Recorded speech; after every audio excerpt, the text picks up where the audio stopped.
Morning, Rabbi. Morning, Shmuel.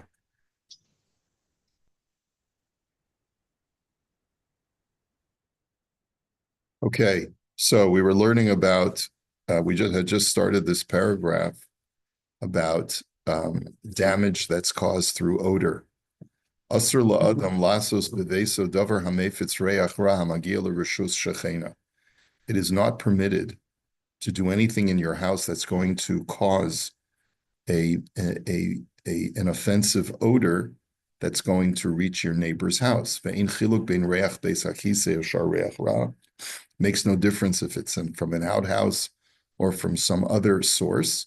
Kol shahareach magil l'reshus shcheno ba'ofen shemafriya l'stam pnei adam harei hashachen yachol la'akev olav bedavar.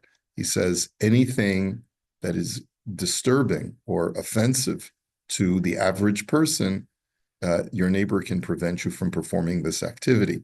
That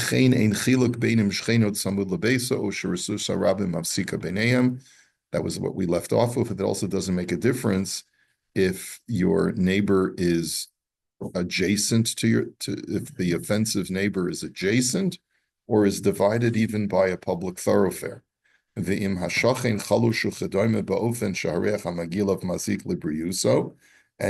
the neighbor who is being offended has some kind of condition that makes his body weak and has a health issue, he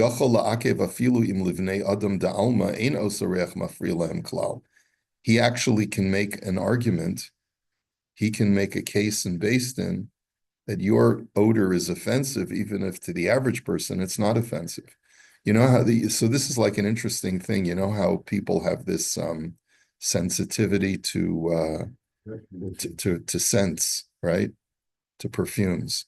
So I guess that even if the fragrance that is emitting from my house is not offensive or disturbing to the average person, but if it's an unusual scent and my neighbor says I have a health condition that is a problem, he can actually prevent that neighbor from generating that fragrance. Allergies could be a case. Could be, could be.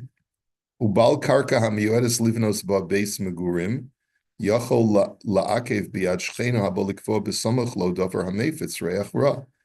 He says, and if a person owns a property that is meant for residential use, he can prevent his neighbor who wants to set up some kind of industrial production that's going to produce a negative odor.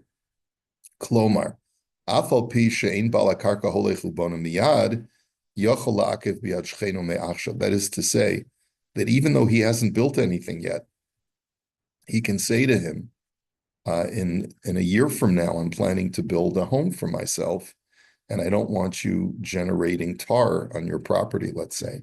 He can actually take him to Beis Din for that as well. Now, what about hezek reach sigariot, becheder madregot, or bekoilo? He says, what if there's the offensive odor of cigarette smoke in the hallway? Let's say I live in an apartment building, and there's someone who likes to, or a person who likes to smoke in the stairwell.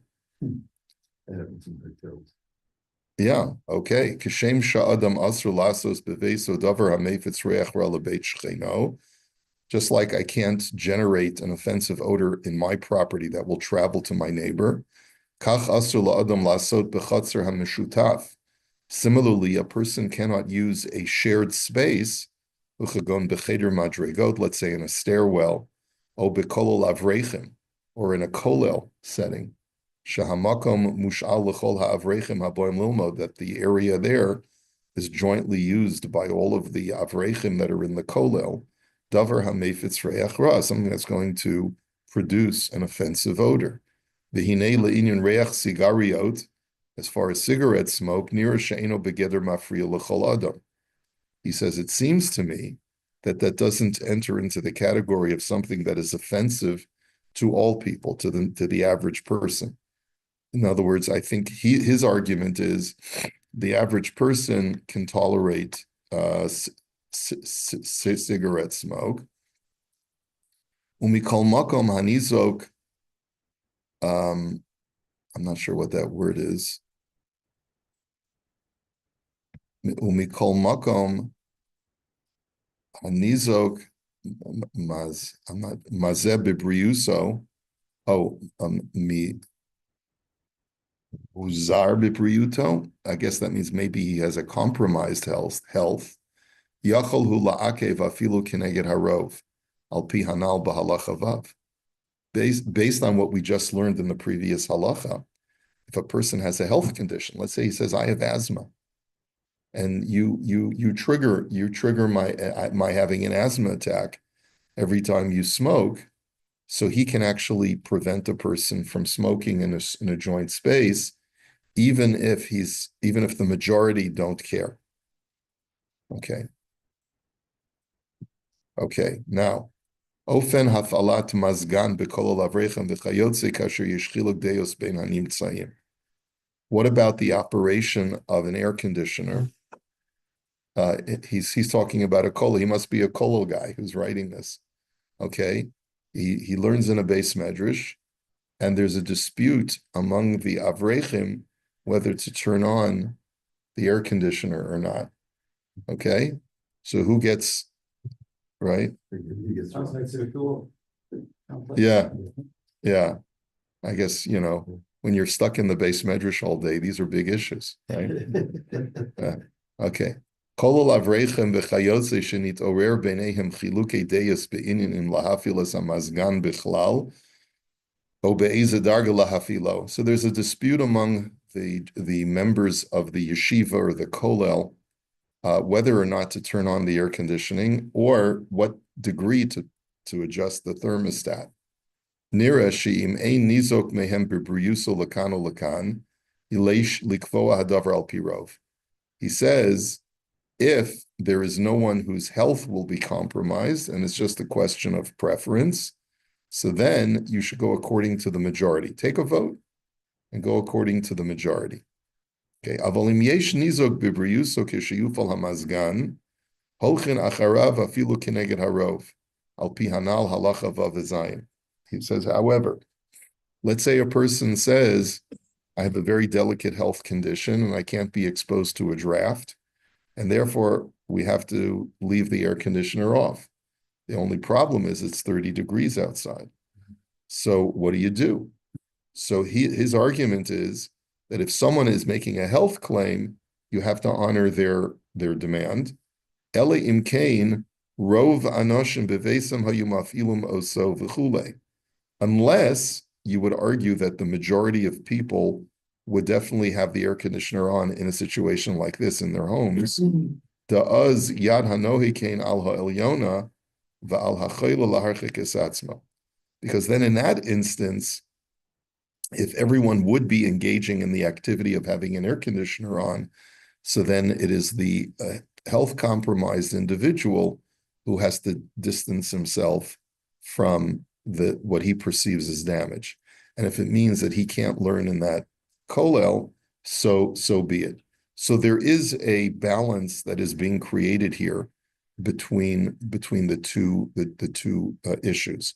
On the one hand, if a person has a health issue and a person is generating a fragrance or an odor that for most people would be tolerable, but for this person is intolerable, he has a right to say that your generation of this fragrance or odor is affecting my health. But on the other hand, if the majority of people would proactively turn on an air conditioner and he's insisting that you can't, so then his vote does not outweigh their preferences. It's a question of the difference being it's a question of negative something versus positive for everybody else. In other words, in this case, there's a positive desire that everyone else has to keep the air conditioner adjusted at a certain temperature.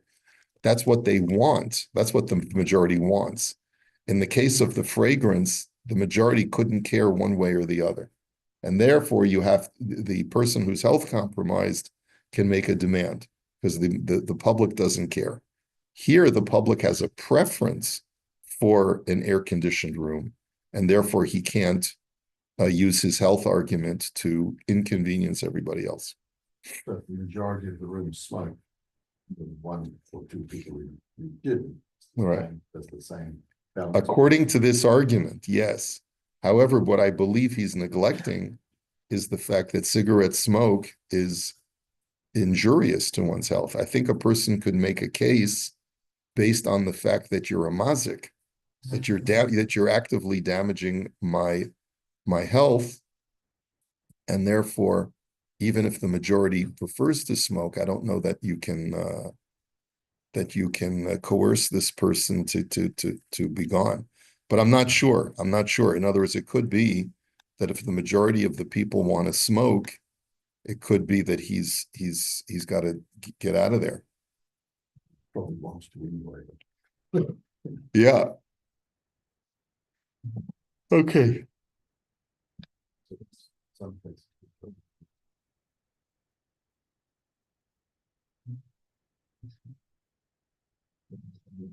Okay.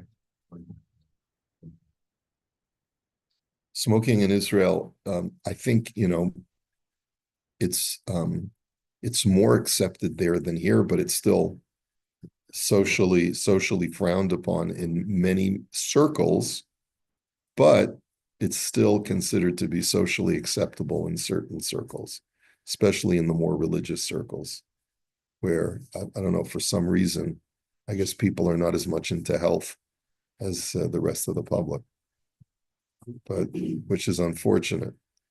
Okay.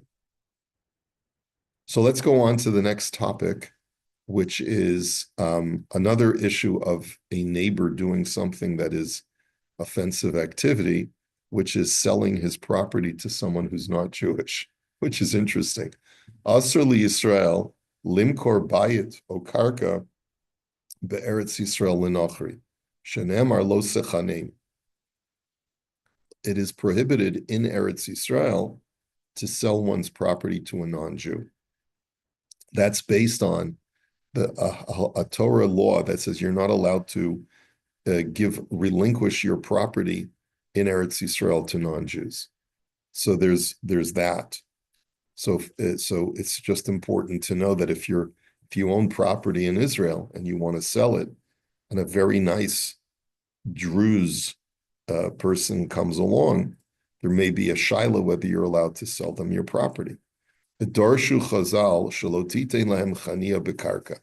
Our sages learn that you're not allowed to give them a foothold in the land.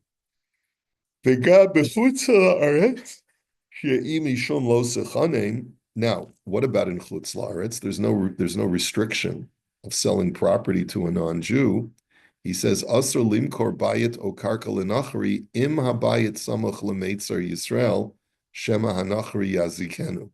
So this is an interesting halacha, which I'm not sure that we paskin like. We'll have to research this more. You're not permitted to sell your house to or your property to a non-Jew if it's nearby, if it's adjacent to a Jew's property, out of a concern that the non-Jew will cause damage to the Jew.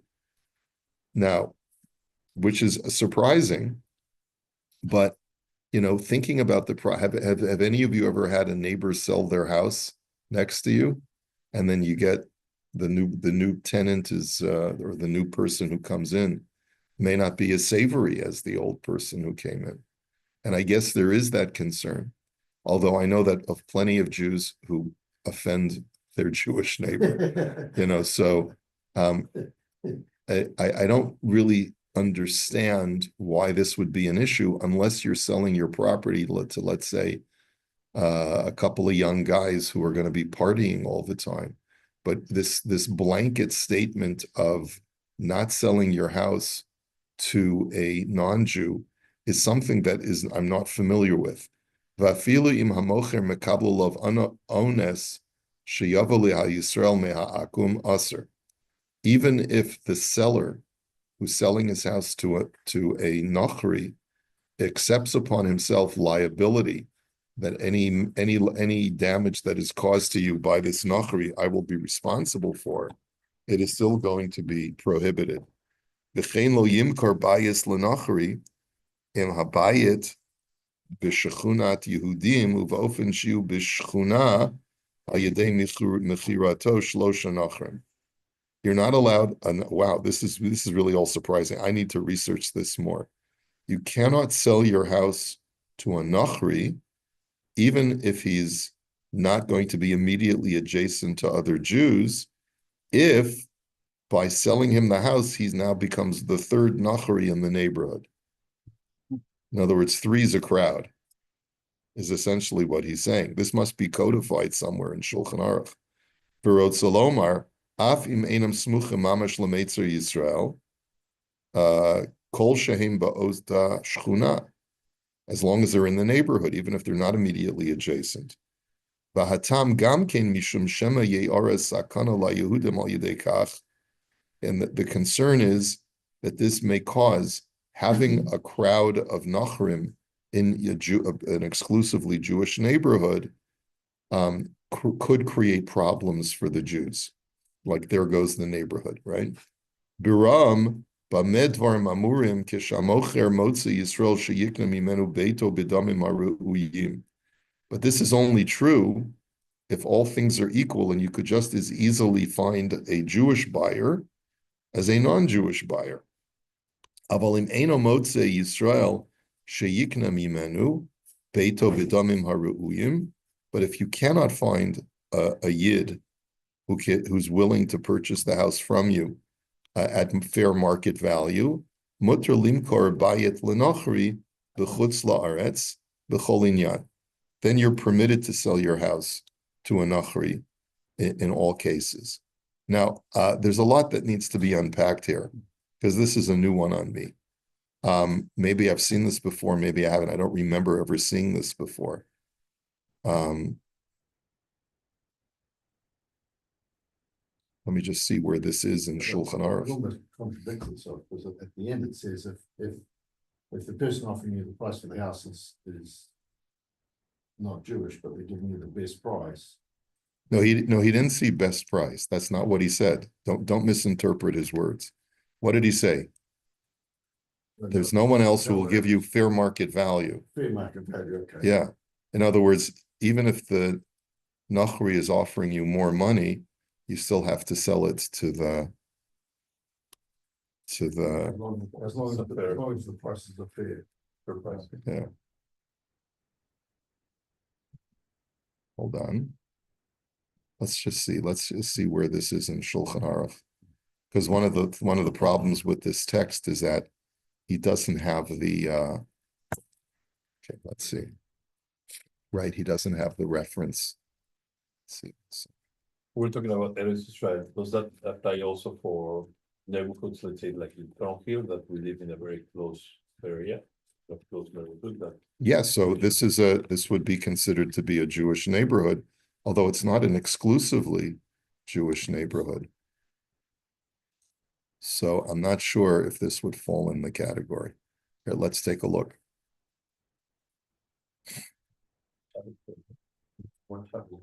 Yeah. not true. Yeah, you want a Shabbos going. That's a problem. I'm just doing a quick search in the Bar Ilan CD to see.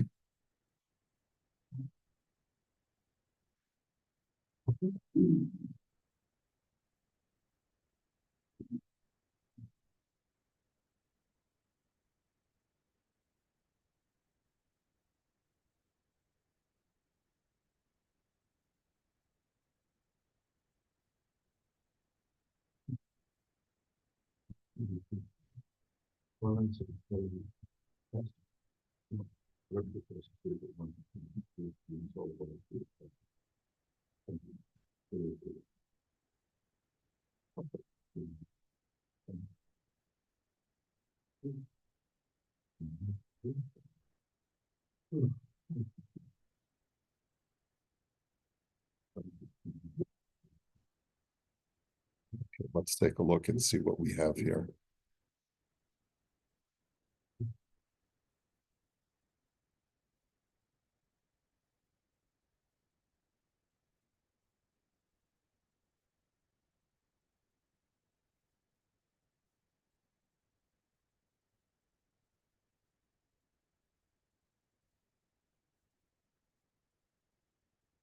Okay.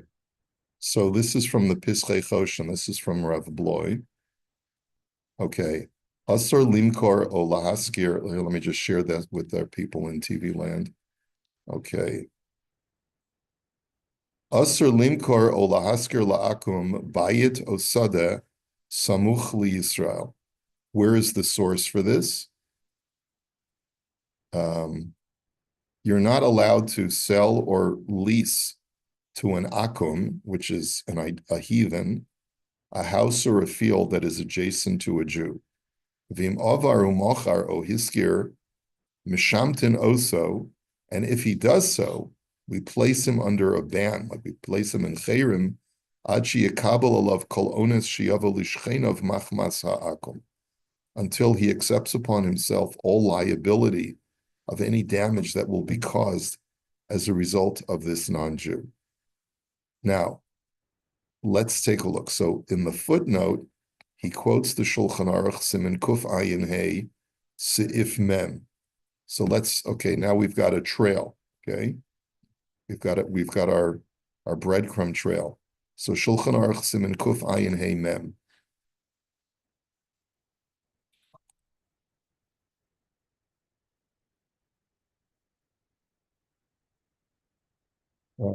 Choshen Mishpat, Kuf Ayin Hey.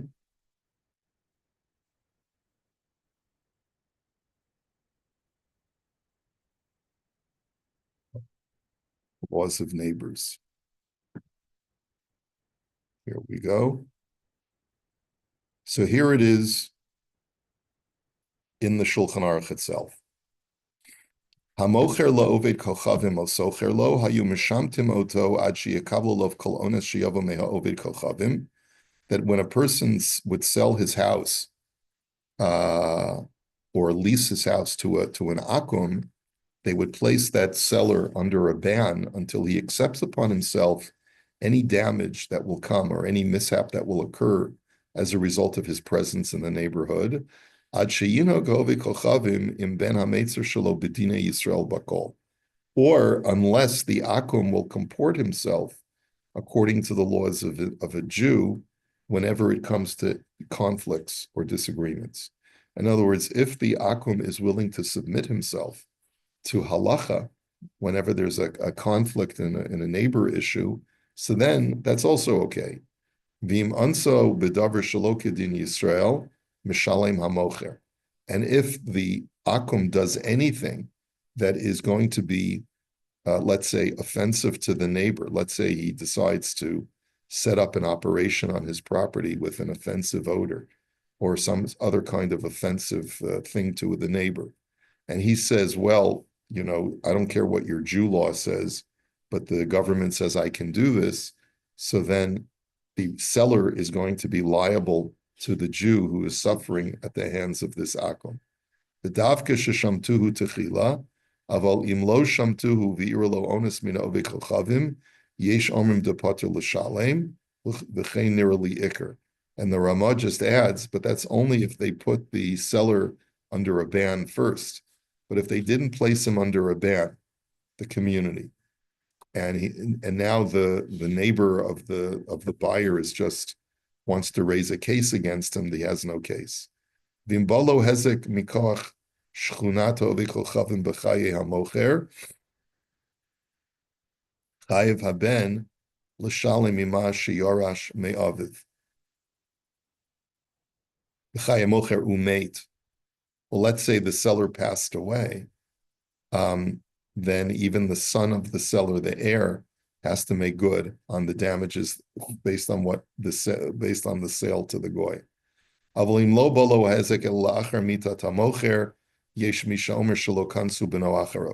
But if the damage only arrives to the neighbor after the death of the seller, there is an opinion that says that we don't penalize the heir to make good on this.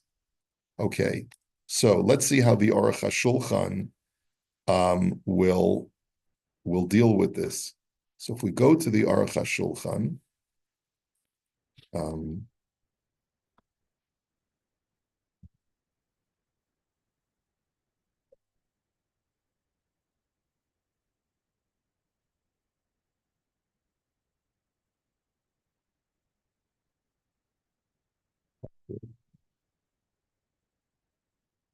Shantin.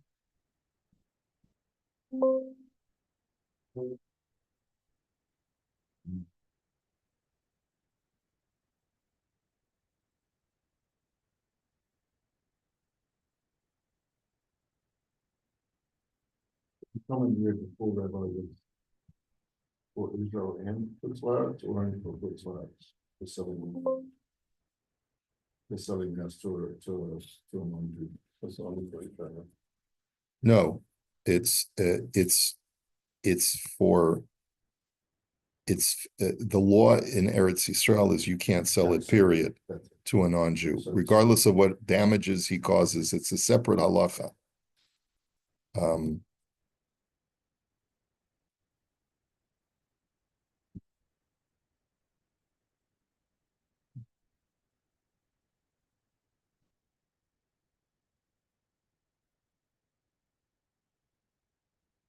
Okay. So the Aruch HaShulchan says, Masa haya bimei hagaonim be'echad shemachar beito l'kuti b'mavoi uba'u b'nei hamavoi v'tanu alav shehakuti hezikan va'anas otam ve'en lahem edus bazeh. So there's a story in the times of the Gaonim, which goes back even before the Rishonim, some 8th, 9th, 10th century. A guy sold his house to a kuti, which is either a Samaritan, someone who's not Jewish, and is potentially going to be a source of nuisance. And the neighbors claim that this kuti it has caused them damage and has coerced them to inconvenience. But they have there's no reasonable testimony that they can present in Beis Din. Upasku keven da hamocher enu yochel lishava da haenu yodeya shelo hizikan ustam kuti anasu yesh tam l'ta'anatam. And the Beis Din paskin during that period of time, the seller has no idea, so he can't get involved. We assume that the kuti is an injurious source of damage, and therefore we uphold their claim. And therefore, as long as the neighbors, take an oath that what they're saying is true, they could coerce the seller to pay them for damages. We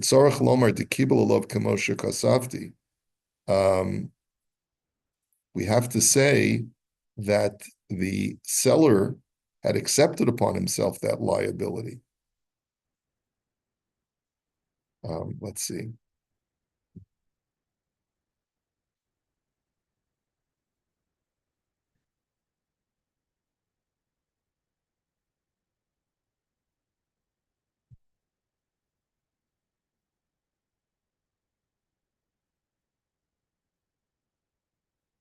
Okay.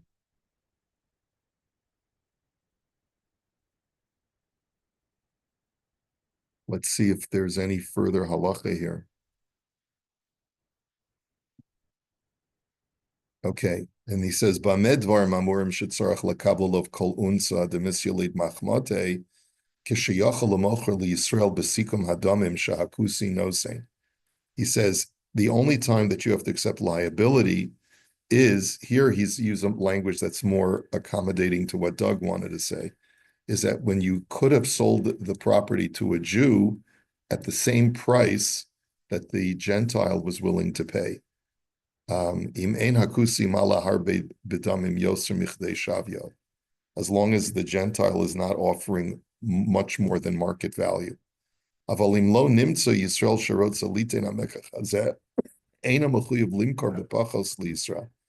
But you're not obligated to take a loss on the house. If you can get fair market value, so then he says you have to sell it to a yid. The same thing is true with rentals. And